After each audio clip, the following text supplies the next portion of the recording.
Coke macaroni. Gagawa ako ng crispy macaroni, guys. And then, i-coat natin sa corn flour. Ayan, corn flour yan. Kitang-kita niyo, ha? Tansya lang to, guys. Ayan.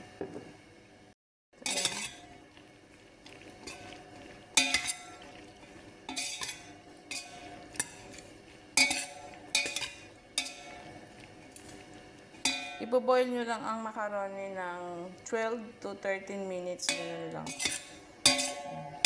Tapos i-drain and then i-coat sa corn flour. Pwede pa rin naman na pwede din flour, yung all-purpose flour. Pero eto, ang ginamit ko is corn flour, guys. Ayan. Ayan ng kawali.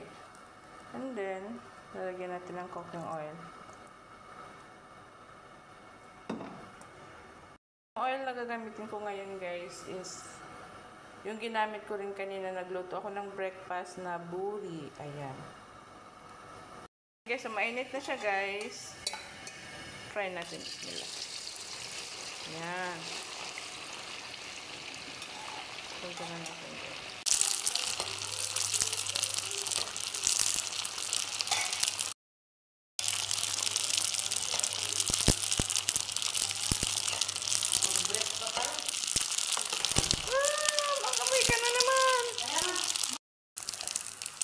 Siya, guys.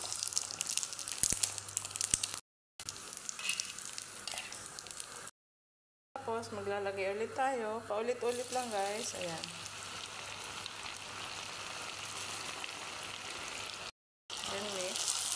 Para hindi siya mamuo. Ayan.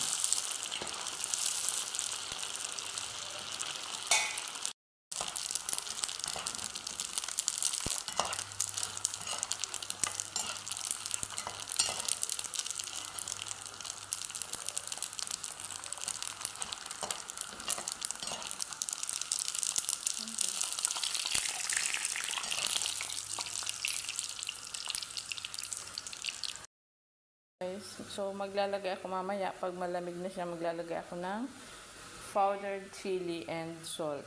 Ayan. Lagay ko na ang, nakalimutan kong i-video, guys, ang chili powder na ginawa ko and salt. And then, takpan ko and then ganun.